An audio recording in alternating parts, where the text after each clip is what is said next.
Facebook friend, and I wanted to do some work for the greater good here, and bring in someone who changed careers recently and is now a money coach for entrepreneurs, which is pretty phenomenal. Sarah Nicole Nadler, is that how I say it? Yeah, you got it. God. All in one. That's the true sign of a great host. Cool. So where are you now? Like, I know you, well, I guess roll us back. So you're like, I'm doing a new career and I want to get into coaching. Why the money coach stuff? Like, how did you figure all this out? Because if you guys, I'm going to check her this right now. SarahNicoleNadler.com, a money coach for entrepreneurs. Like, when did this start? So it's funny, the real motivation behind it started years ago. So I'll tell you the brief version of a really cool story. So I was 14 years old. I decided, hey, I lived in the middle of nowhere, Evan. Okay. I lived in Golden, Colorado. It was a 30-minute drive to the nearest gas station. Right. Mm-hmm. And I knew, like, hey, I was going into high school. I knew if I ever wanted to be cool and be able to hang out with my friends on the weekend, I was going to have to own a car. So I was forward thinking. I was 14 years old. I went to my parents and said, hey, Mom, I want to make some extra cash so I can earn my own car when I turn 16. Right. And she goes, yeah, well, why don't you clean the house? I just looked at her, a little side eye, right? I was like, come on, like, how am I going to make enough money to buy a car cleaning our home, right?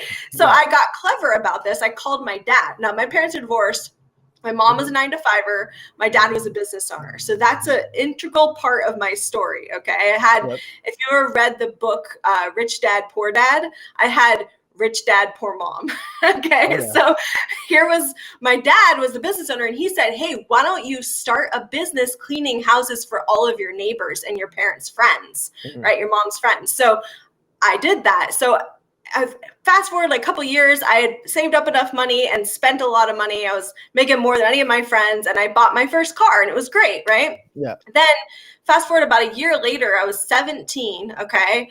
And I was working all weekend, like cleaning houses for people, and it was starting to get a little bit tiresome, right? So again, I call my dad and he says, well, you don't have to do all the work yourself. Why don't you hire somebody to do the cleaning? Okay, so then I got really clever. I went to all my high school friends. I was like, hey, who wants to clean houses with me? And I hired some of my my high school buddies. They cleaned the houses for me. I did the marketing and the sales because by now I had like 4 years of business experience selling these jobs, right? Finding new customers. So they were doing the cleaning. I was, just marketing and sales, and it was part-time and it got me through high school and it was great, right? I had a book obsession. So most of that money went to like fantasy novels. Okay.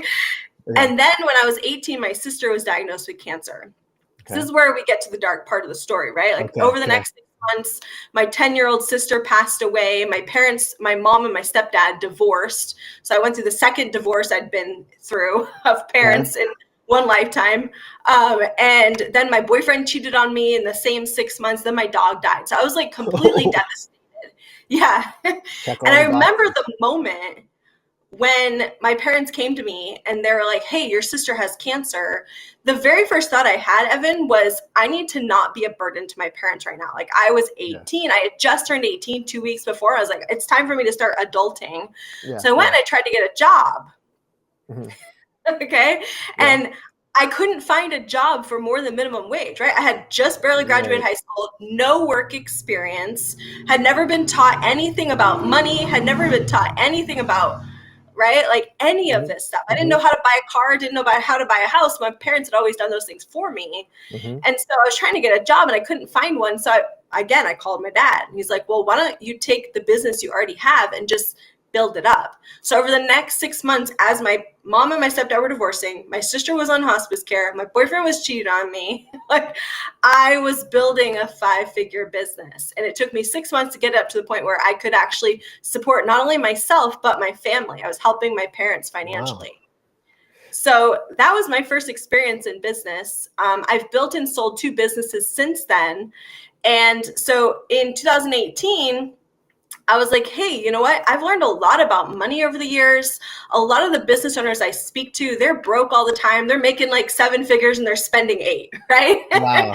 Okay. And they don't know how to budget. They don't know how to do a lot of the things that I've kind of, through the school of hard knocks, had to learn about money. And so I decided to go back to school and get my license and become a licensed financial advisor. But I've structured my business as a money coach for entrepreneurs. Okay. And then I know you've created various courses along the way. Like what's your structure right now? Because right now I know you've said I have like a few, like I have passive flows of income. I think everyone would want more passive income. You have courses, and you have a nice ranch. How did this all kind of fall into place for you?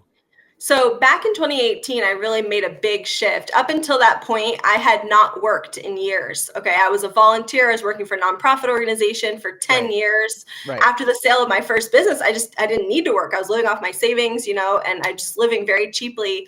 And in 2018, I decided, my husband and I had met. I was like, I'd really like to have a family and start a new life. And so we moved up to Oregon. And that was when I built my second business. And at that time, I had this dream of like, I've learned a lot of things, like I said, about money, about business. I'd really like to actually coach others, but it's a process, right? Like you have to learn how to coach. You can't, there's a lot of people online who will tell you can just start a business tomorrow and become a coach. But I personally believe in not selling anything if I don't believe I can actually honestly help that person.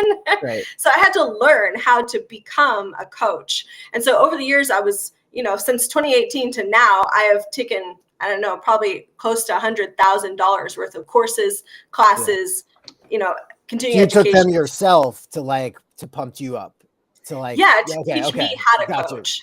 Wow. Yeah. Okay.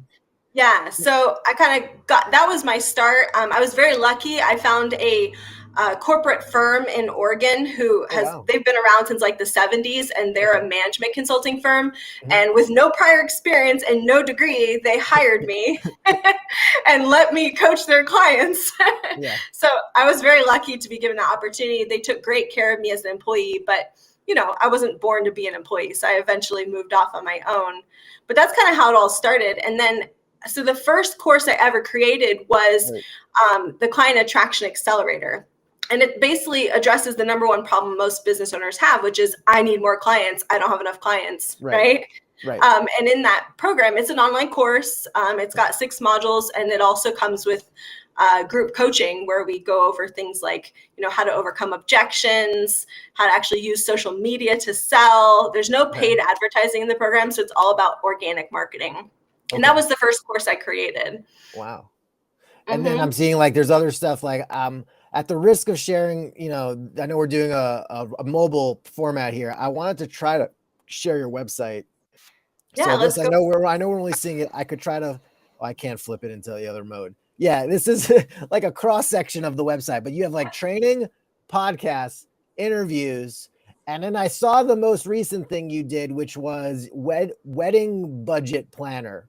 So you've run into people like they're all excited to get married, but then they're broke after they get married.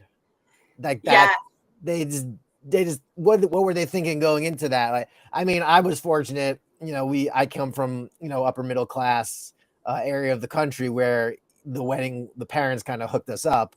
But like, what are people like? Do they not have the foresight, or are they just like they're gonna go for it and hope they make it back in gift money? Like how does that sounds like a minor epidemic? It is. It absolutely is quite epidemical, if that's a word. Okay, it is. It's seriously like I have found multiple couples who come to me in pretty desperate straits. They're deeply, deeply in debt. One of them had already filed for bankruptcy before they met me. Right. And a lot of that came from the fact that they had, like you said, a bit of it was a lack of foresight. A lot of it, I think, honestly, Evan, is this whole like keeping up with the Joneses, right? Like they're trying desperately to be seen as having more wealth than they actually have, because their family are hating on them or friends are shaming them for not having this perfect wedding. Or they somehow think that perfect wedding is going to launch a perfect relationship, which you and I both know marriage is hard work, right? And having a great wedding doesn't mean you're going to have a great relationship, but that's kind of sold to them. So I put this budget planning Oh, workbook. consultation here. Yep. Yeah, it Great. comes with a free consultation. It's also it's a downloadable PDF guide to how to plan for a wedding within your means and still make it look fancy, look Great. expensive. I told I you just I want to built. see if your video paused for a second. Let me Oh, just did see. it? Yeah, Oh, interesting. I'm not. I'm seeing you're all black. Let me try to leave and come back, or let's see, leave and then let you back in. Does that work? No. I'm trying. Let's see what happens. Okay, I'm gonna leave and come back. Here I go. Yes. So that's right. So she does free wedding budget planning, and there's a course on that. And let me see. Let me bring her back, and she's still black. Oh, Oh no, this is horrible. that's so odd. Let me see what's going on here. No, you're all black. This is very strange. You know what? Let me end this recording and try to get a new one. Okay. And maybe I'll put them all together. Let's do that. Cool. Okay. Sorry about that. That's okay. Installment. So it's like if you want to hear more about Sarah's wedding budget solving, you can watch them. We can stream 2 things. So that would be great. I'll make it work. Okay. So what you were saying is, I don't even know what you were saying. I was looking at your black screen. What were you saying when they realized that they got married and then the aftermath? Yeah. So, like I said before, I've built and sold 2 businesses. The second business I built was a wedding planning business. And while I was doing this, I kept finding that couples would spend like astronomical amounts. I don't know if you know, but in the United States alone, it's like the average wedding is like $20,000 or something like that for a single day. Right. Yeah. And there's tons of garbage going on in the industry where, venues will charge one price if it's a birthday, but a completely different price if it's a wedding, and it's like astronomically more expensive. So I decided I really didn't want to be a part of this very unethical activity. So I ended up moving out here to Kansas City, buying a 16-acre farm and renovating it as a wedding venue so that I could offer very affordable wedding services to couples. So we rent out our farm, we rent out our Airbnb as a space at a very affordable rate. And I created this workbook to help couples decide, like, at my price range, what kind of wedding can I afford? And using my background in wedding planning, I actually helped them create a wedding that is within their budget but looks expensive, looks very tasteful. It doesn't look like it came out of the dollar store, but it probably did. So are you living in Oregon and Kansas City, or is it you're Oregon now but the ranch is in Kansas City? We sold our Oregon home, and I sold my business from Oregon and moved first to Florida and now to Kansas City. We like to travel. During COVID, we actually became digital nomads, and we lived in like 5 different states in a single year just to try it. Nice. So you like just live out of like a big van? Or yeah, we lived out of vans, we lived out of hotels. I mean, we weren't living on the cheap necessarily, but it was certainly fun. We did a lot of travel. Oh, cool. So good. So you provide that service for them. So like, but if someone was like, say they just got engaged and they're like, we're gonna have to do this ourselves, you would recommend, besides renting your ranch in Kansas City, like there's various hacks you provide for them? Yeah, regardless of where you're located, the PDF guide will help you. It's simply meant to help you decide, like, what can we afford, and to look long-term at your budget instead of thinking of what could I possibly splurge on that one day. Instead, set goals for your lifetime. Like, do we want to own a home? Do we want to have a family? Do we want to build wealth, build businesses, build passive income? And then from there, okay, how much are we willing to spend on this one day? So it kind of puts things in perspective. And then once we've made that determination, I show them how to actually plan a wedding that looks like you've kept up with the Joneses on the budget that you decided.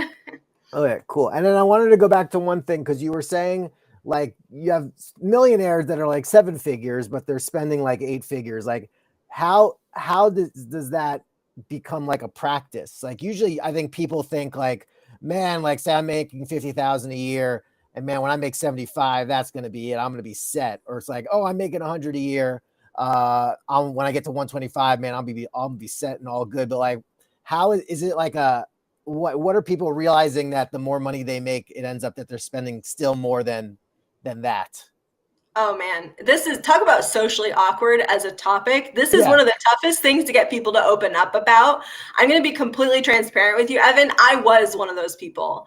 So You'd always again, in spending more. I 28, was too. I spent oh way yeah, more. Like, and I was like, I was very credit card happy. And while I always paid my cards, I didn't like having them. And I'm basically my card situation is like 1 or 2% of what it used to be. So, that's but nice. still, still like, my income went up the last several years, and it's still like, I still would want, more, another 20 G's, raise it another 20 G's or another 20. But Yeah. yeah, what are you found out when people are willing to talk to you about that? So, what I have found is, first of all, sharing my own story with them is very beneficial because at one point I got myself into $20,000 worth of credit card debt that my Right, husband didn't know about. right, And I had to come and fess up to him and tell him. And then it was funny because at that point is where he taught me the budgeting system that he had developed for himself that he had never shared anyone with before. And right. I was like, my jaw was on the floor. And I actually created an online course where we just teach that budgeting system. It works for individuals, it works for households, like family budgeting. It also works for businesses.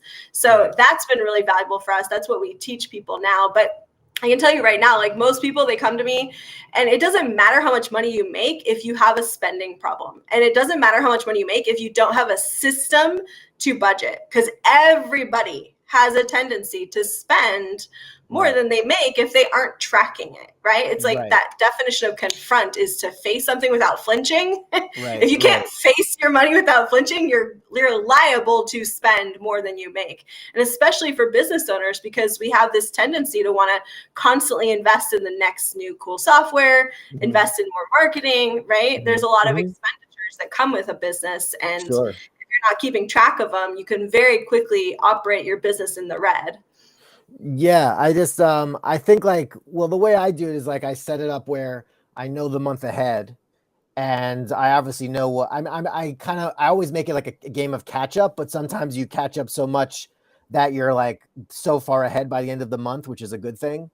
And then you're like, Totally. what do I do with that? But at the same time, like, you know, I had like a lot of like my budget for the month free up, where I like, oh, good, I'm gonna have all this extra money now freed up. And it turned out that it didn't feel like a lot of it was as available as I thought it was gonna be. Like, or Totally. other things, like the vacuum was filled. So, I guess, do you recommend people just like put the things you were intending to have or to get that for that time period in your budget, or just catch up to the basics first and then go from there? It's such a good question. And there's a lot of books out there that will tell you one way or the other way. There's a great book called Profit First, especially for entrepreneurs and business owners, where it talks Okay. about like pay yourself first as a business owner and then invest into bills and things like that for the business. Right. There's people who have the opposite belief where it's like, Right. I need to pay the people who I owe first, and then anything that's left is mine, right? Right. The way I do it and the way Ben and I have taught it for years now is we have what we call an allocation system. So in Sure. the allocation system, what happens is you plan ahead and you also look backwards. Okay. So we're looking in the future and we're going, okay, what bills are coming up? And Mhm. every time money comes in, we're setting aside a certain amount towards each of those bills. But Right. we also treat savings as a bill. Instead of Right. treating it as Right. this nice to have, we go, hey, I have to have a new car 10 years from now. So I'm going to allocate money towards that as though Right. I'm paying already. So it takes discipline, because obviously it's very tempting to be like, not this month. Or like, for example, like my May is way busier than my June. My June's going to be lighter, and it's like, this expense I'm going to not pay what I intend. I'm just going to pay this much. So but if you keep doing that, I guess you're never going to get there. Like, or when you do get there, it's like, the curse of, like, say, like, getting like a 0% card is like, yes, I'll use it now because I know things will be better 15 months, but like when 15 months show up, it's like, I'm not, interest time. So it's good to like just have someone like you on that to kind of let people know, you have to, if what you intend is something you intend, you need it to go on your plan so that Totally. it's there. And it's interesting you mentioned self-discipline, because in my experience using the system we use, self-discipline doesn't really play so much a part of it Oh, okay. as what I call self-love. Like, Okay. there's self-discipline, there's self-love. Self-discipline is like, I have to force myself to do this thing. The way I do it is I take a client and I say, hey, look, I want you to treat your business as someone besides you, because legally it is a separate entity, right? Right. So would you fail to pay your wife if you had promised her that money? Would you fail to pay your best friend if you had promised him you would pay that money? So why Right. are we okay to do it to ourselves when we wouldn't do it to someone we loved? That must mean we aren't loving ourselves, right? So like, increase your affinity for yourself to the point where you're willing to treat yourself the same way you would treat someone else you loved, or expect them to treat you. And so it's a little bit of that money mindset where you flip the script on the way someone's thinking about something, and it actually takes away this concept of like, I have to have self-discipline. Because I'll be honest with you, Evan, I suck at self-discipline, especially when it comes to money. If I have extra money, I want to spend it. So I make sure that I don't treat it or believe it to be extra money, right? I Like don't think of it it's just part of what you're expecting. That's Even right. if it's not lined up, like do you find that if you like, I'm gonna have that money for that month, if you intend that, even if it's not, you don't know where it's gonna come from, more often than not, it'll show up. Yeah, I do believe that there is a bit of a spiritual aspect to it where, right, intention Yeah. is what causes Right. something to occur. But Right. I also I challenge my clients constantly with this one question, right? Yeah. Like, Yeah. if there is some outcome that feels outside of your control, ask Mhm. yourself, what skill would put this outcome under my control? So, for Right. example, as a business owner, if you're like, well, I don't have it lined up, I would challenge that business owner who doesn't have it lined up either lacks the skill of marketing or lacks the skill of sales. There's no other skill that could possibly be required. And Mhm. that's what I've built the client attraction accelerator around, is this concept that you have this gradient scale, right, inside Right. everyone, Right. of Right. cause versus effect. And when we Right. have an attitude of effect, like, well, I don't know where the money's going to come from, Right. that means that there is a skill missing, right? And Right. so the more we learn marketing, the more we learn sales, it puts us Mhm. at cause, and to the point where we go, I need to make this amount of money, and we go out and we close that amount of money, right? Because we've mastered that skill. So you apply that skill, and the skill is in your course that you're going through. That's right. So it's the client attract. Let me see where I'm looking on your site right now. I know you've got. It's Is the it under? client Okay. attraction accelerator. If you go to work with Sarah, you'll see it. Oh, there he is. So I got work with Sarah, and what do we have here? You had shorter hair. Okay. What else? Passive income pathway. That's different. Is that Yeah, different? But then it is there's different. Yep, you got the testimonials. passive income pathway. You got a couple of different courses on there. I think if you click on the learn more button, you would see all about it. But like I said, I have the client attraction accelerator. I have the financial grip system, which is that budgeting course I mentioned. Our latest program is the passive income pathways. That one's kind of highlighted the most right now on our Right. website. Right. That's for business owners who, or any entrepreneur who has extra cash each month and is going, hey, I want to put this to work for me. I'm tired of working for my money. I want my money to work for me. And Right. so that's what that course is all about. Oh, so it's like, and you got like these 6-month courses also. Mm-hmm. Fancy. Oh, this is fancy. Okay, good. All right, awesome. So you know a lot of stuff. Good. Charge your worth. All right. Fun. Yeah. Cool. Fun to help people. Yes, definitely. If you where does your extra money go? Where would you spend it if you had the extra, like, oh no, an extra 1,000 this month, extra 10,000? Where would you put it personally, you think? So I do regularly have extra cash each month. Nice. The places I'm putting it right now, I have a mutual fund that I invest in. I Okay. also have a real estate property that I invest in. Oh wow. And then recently, a lot of my extra cash has been going to renovating our farm and turning the farmhouse into an Airbnb, which we're wrapping up this month. We're actually going to get it on the market this month. So So that's the same land as the wedding venue, yeah, and same property, just one of the buildings. Oh wow. Okay, so there's multiple buildings on the ranch where Yeah, one could be there are Airbnb. 6 Ah, buildings on the property. in Yeah. Kansas City. Yeah. Oh, you got to hit up the Chiefs. The Chiefs will probably send their Oh, yeah. players there for a We had retreat. a great time during football season this year. Okay, awesome. Cool, cool. I'm trying to see what I don't know. I don't know. This is our only like extended conversation we've ever had. Do you have any questions for me? Because we've never we've never really spoken at length. Yeah, I This would love past. to hear more about, I mean, the things I know about you, Evan, are you're hilarious, Uh-huh. and you do have dabble in politics, and that's about all I know. So tell me, Oh, what have okay. you been working on Well, lately? that's it. No, Oh, okay, I that's all. ran no, I ran for state senate in 2020. And while I still follow it, I don't recommend it. I mean, it was extremely, there was no, probably one of the most rewarding things I ever did was run for office. Hmm. But the idea of like, do I really want my day to day to be, in Sacramento or even in Washington or anything like Yeah. that? So that's kind of what I was kind of looking at. Yeah, but the funny stuff is good because I'm always looking at ways to like, yes, I tutor a lot of kids. That's another thing I do. And I Cool. do the comedy still. And I'm always like finding more ways to refine how I outreach to those places.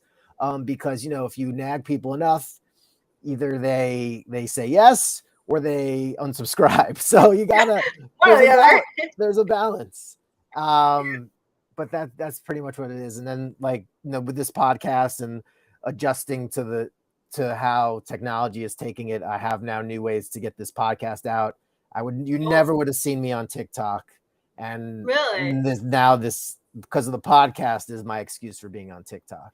That's awesome. I So yeah, personally fell in love with TikTok. But I don't use it for my business. I use it as a fantasy author, which we didn't even cover today. right, But because you said I like have, you love reading fantasy books. Like you seem like not to like typecast you. You seem like you would make for a good fantasy author. oh yeah, I mean, I've been a fantasy fanatic my entire life. Like, just so you know, when I was a kid, someone asked me one time, I was kind of older actually. I was like probably 12 or 13, Right, maybe 12. Someone asked me one time what I wanted to be when I grew up. But for whatever reason, it was the first time anyone had asked me that question that I could recall. And so right, I kind of sat there for a second, I thought about it, and my answer was, I want to be an eccentric old lady. right. That was my answer. And by the time I turned 16, I could like sew, I could make my own clothes, I could throw a throwing knife and hit a bullseye, every Right. time. I could bareback ride. Like, I have 100% my entire life wanted nothing more than to just be Xena the warrior princess. So Yeah, yeah. all this like finance and business, it's fun for me, and it's the way I give back to the world. But Mhm. in Sarah's true form, she is wearing a crown, holding a sword, writing down the bad guys. And since there's not really a lot of professions you can do that in Mhm. today's world, so I just write about it instead. Are there books out or being written right now? Yeah, I write under a pen name, but yes, I Okay. do have multiple fantasy And books out. you don't want to tell us the pen name because I'm you don't not, only because okay. there's a reason for me to keep my professional lives completely Oh, separate. okay. I got you. But yeah. Because one of the first episodes I ever had of this podcast, man, it was back in 2016. I interviewed Garrett Robinson. Do you know Garrett Robinson, Megan Yeah, I'm good Robinson? friends with him. We lived Yeah, because they were in close by Oregon. each other in Los Angeles, and then he moved to Oregon, and then I moved to Oregon. Yeah, they came to my show. I did a show at Linfield in McMinnville, and they Awesome. were there. And then I podcasted with him, like one of the first ones, because he has this Underrealm series. I don't know what he's writing now, but apparently, like it totally flipped his life the right way. Yeah. And that's kind of the way they go. And Megan helps a lot. At least that's as of 7 years ago. I don't know since then. I'm sure that things are going great. But yeah, that was definitely a fantasy. He created like a whole. It's all about creating the series. Is that Yeah, what you're kind of doing? You're doing like a definitely. saga with If you characters. if you want to monetize and actually make decent money as a fiction author, it's all about having a series. Okay.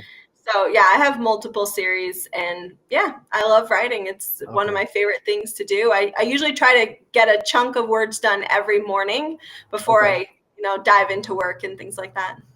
Okay, let me ask just advice then. I'm working on a book. It's it's all the spam conversations I've been having with people on Wheel of Fortune's app. So I get random chats from people that like, and their English is always bad, and they're asking me personal questions right up front, or they're saying very over the top things right up front, but they always want me to get into like Google chat with them because who knows what they want to. So I can list these conversations out sequentially, chronologically, or I don't know if I can categorize them. I do want to show like how I'm getting used to handling them, but like I've had some like epic encounters of back and forth. But I've also had some where, I want to kind of let it develop, or they're just they get blocked after a while, or they get kicked off because I'm it's this one guy, I don't know, he's like asking me by the end of, he's like, hey, can you get me a PS card so I can play Steam, like Steam, I can stream some games. Like, what are you talking about? These are asking me now, they're not like asking me like Google chat. I'm never gonna. But do you to make a format of that, which is, there's a little bit of fantasy to this, how is there a more interesting way than just listing out these conversations I'm having with these people like day by day? Or Totally. what would be your advice? So every time you sit down to write a book, you have to ask yourself this question, which is, what is the purpose of this communication? Because all writing is simply a form of communication, right? It's an exchange of ideas. So at the end of writing your book, or excuse me, at the end of reading your book, what effect do you want to have created on the reader, right? Are you trying to educate them on something? Are you simply trying to entertain them? Is it a mixture of both? I'm trying to pass this off as potential scene study for actors. So if they ever need like a good 2-person scene and it's kind of awkward because it's based off of like these actual sports. Like years ago, I published a sports talk call. I transcribed sports talk calls where like these are like just nutty people that called into a show and the guy was like not having it. So that was that was more to anthologize and but and create like potential like read throughs that can be funny. This I think is everyone's experienced this, and it's just like some people would usually block or not reply, but me, like I want content for this book. So I mean, I even get like these text messages sometimes from random people where what was the one I had a few days ago where it was like, oh, what is his, I hope his cake is going to be ready for Uncle's birthday. And then I'm like, well, what do you want the icer to put on the cake? So then I just kind of play along with him, and I let them off. Sometimes I let them off the hook, but sometimes I'm like, I want to see if I can crack them and get them to drop the veneer. I don't know. Like it's more just like reading a bunch of weird conversations with spammers. I've seen people on YouTube, like they kind of like document their journey with this one person for like 10 minutes, which has gone like super viral. Yeah. But I think just the idea of showing my development of how to address these people, but I don't know if there's other ways, I don't know. I maybe I insert some commentary pages. I have no idea. That's the thing. I don't want. Yeah. One thing I will say is like learn the rules so you can break them. That's a great rule of thumb as an artist, right? So I'll teach you a framework, and then as an artist, you can decide how strictly you want to stick to that framework, right? Yeah. But when you're writing a nonfiction book, which usually is an educational piece, as opposed to a comedic book, which is supposed to just merely entertain, right? Right. If you merely wanted to entertain, you could just make this a book of a list book, like you buy those, they're like coffee table books. It's like a list. It's just a quote. Yeah, like you just have a list of them and they're entertaining. If you want to actually educate someone, I would follow the 8-point structure. Okay, what's your 8-point structure? Are you ready? Oh my gosh, I have nowhere. We can't write notes on the screen. It's okay. I'll add it. I'll add it to the ticker. Okay, let's get number 1.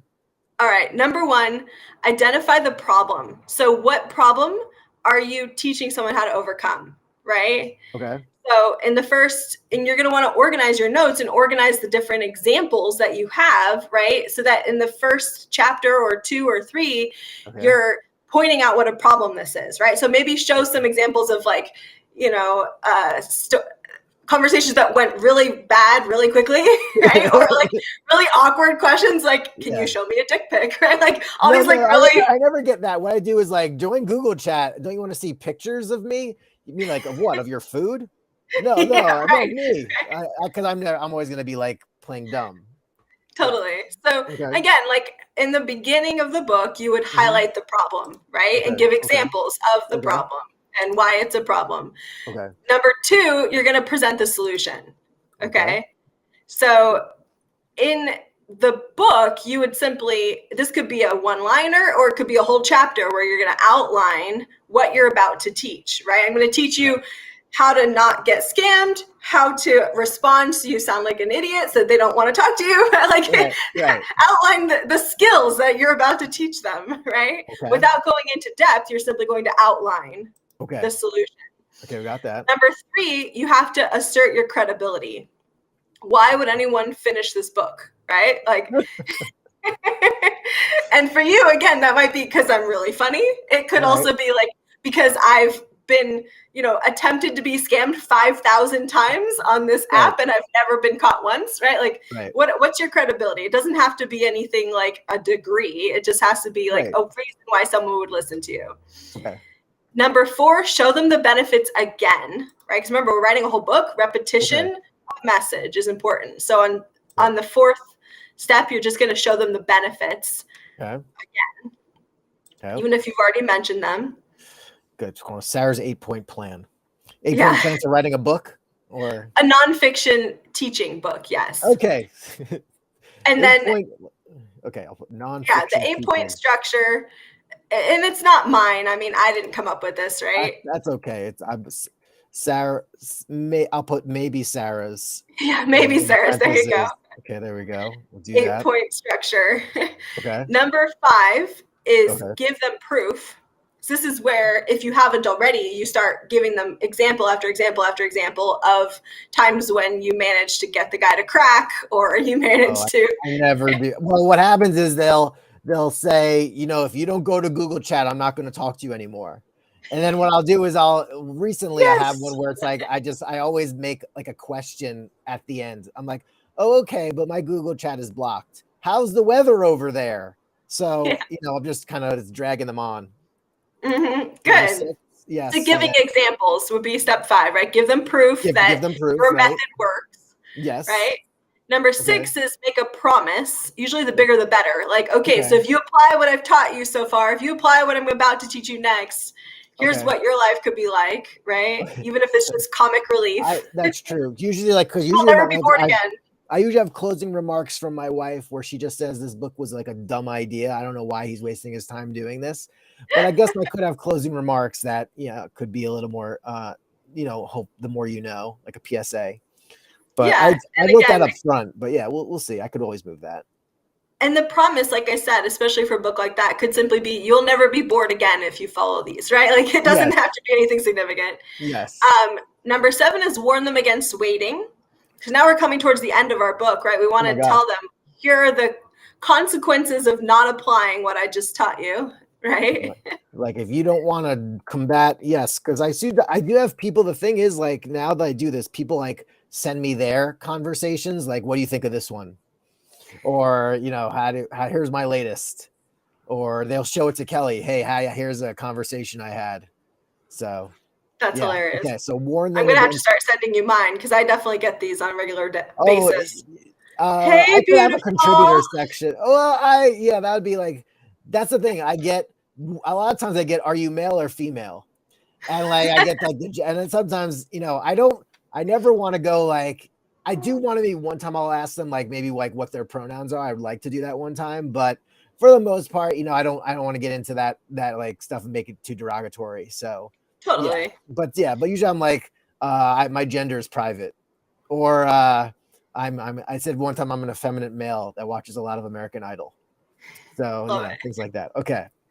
So then step 8 is a call to action. So now tell them what to do next, right? And if you're selling something, this is where you highlight your next offer. If you're not selling anything after your book, it's a standalone, then you just tell them, hey, here's the good I hope you'll go do in the world or whatever. Here's my podcast where you can check out more hilariousness by me. Okay, right? I have a page for closing. Yes, other plugs, like I do Yeah, here. Like, yeah, like let's support the podcast. Go to there, or let's here on love it. TikTok. Go there. Okay, I got you. I got you. Okay, good. So we'll have this 8-point. You guys. So we're sharing an 8-point plan for writing a nonfiction teaching book, which is good because I also do want to write a book about like how to be a 6-figure tutor. So Cool. that would probably be more aligned. I have started writing it, but it's not as interesting to me as me just compiling spam conversations. I would do a really good job telling you how to be a 6-figure tutor because I literally started from $40 an hour driving everywhere to a lot Wow. more, mostly online. But the courses are where it's at. I think that's where probably a lot of you get passive income probably from like having digital courses. I could create a bunch of them. So yeah. Yeah, that's a great conversation we should have next Yes. time we meet. Yes. Next time we meet. Well, I Yes. do have Yes. I was going to say, Evan, if you want it, I have a nonfiction book template outline that's fantastic. It has some really good like writer prompts and things like that. So I'm happy to send that to you if you want. I'll take it for the tutoring one. We'll see. Okay. We'll see about this. Yeah, we'll see about this. I don't want to give even the title. I think like the title's so good. Spam is involved in the title. My subtitle, I will tell you. I think it's like, shoot, what did I want to call it? Here's the subtitle of my book: Discussions with aspiring criminals who have poor communication skills. I like it. I'd read it. That is my Sounds hilarious. yeah. So it's all about the subtitle, and I mean I've done the Kindle stuff before. So okay, good. This is very helpful. Cool. So we've learned a lot. We learned a lot about budgeting weddings.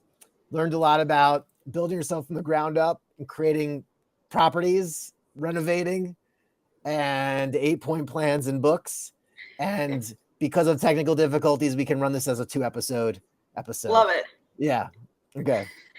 Love it. Okay. Cool. Well, this is great. I don't know, any final wishes? I know we have again. I'll put Sarah Nicole Nadler, money coach for entrepreneurs, SarahNicoleAdler.com. Yeah, feel free to reach out. Like I said, I am launching a brand new course. We just finished the pilot of it. We've had some great successes of the people who went through it, the passive income pathway. If you have any extra cash each month that you want to put to work for you, it's a great way to get just financially educated so you know where you should be putting that money, and you don't have to spend thousands of dollars paying a financial advisor like me to tell you where to put it. Oh, good. But they can if they want to. They can if they want to, but again, I'm trying to bring this financial literacy to the masses, to the people who probably never would come to my doorstep with $250,000 saying, "Hey, Sarah, where can I invest this?" Like most Americans make, I think the average right now is still about $40,000 a year. So that person's never going to come to me with $250,000 and say, "Hey, where do I invest this?" Right? But they do deserve to know where to actually put their money with the extra 5, 10, 50, $100 they do have. So that's what this course is about. Yeah. And as a tutor, I know like they don't teach a lot of this in school, but like I'm getting hooked up with learning a skill. IXL, this is a website for like kids in online school, but they also have this financial literacy little unit that which kind of teaches you a difference of like between taxes and paying various things. And I think that definitely is more needed because like I know learning, like I've scoped out before, like I really upped my tutoring. I was trying to like scope out, affiliate marketing, which I would still go back to and still do once in a while. And I can tie it into the podcast, but I've always been told like, like health, wealth, and relationships. Like those are the 3 things that people will always go after. So, it's good to you're handling that. So, excellent. So yeah, we'll see where this goes. I will follow your journey. Thank you. And yeah, keep climbing. And awesome. And if I'm ever in Kansas City, I'll squat on your property. Yes, please do. You're always welcome. Oh, good. I'll book some gigs in Missouri or Kansas or whichever Kansas City you're in. Are there 2? There are 2? No, it's one city, but it straddles the state line. Okay, well. Yeah. Okay. We're on the Kansas side with I've Dorothy. flown into Kansas City before. I mean, I've done University of Kansas and other things, but I'll okay. Good. Awesome. Yes, come book some gigs. There's some great comedy clubs and stuff like that out here. I usually do the college thing, so I have to hit up people I'm blasting in all those directions, and I'm in my quest to get to 1,000,000 miles. Delta. I think I'm nearing 750. So wow. So I'm impressed. Yes. Cool, Evan. Well, thank you so much for having me on today. This has been a lot of fun. You got it. We're gonna share the word, and it's all Sarah all the time. Awesome. And her fantasy novels, just guess what her pen name is and go from there. Yeah, that's right. We'll do another episode, and I'll pretend like I'm somebody else. Yes.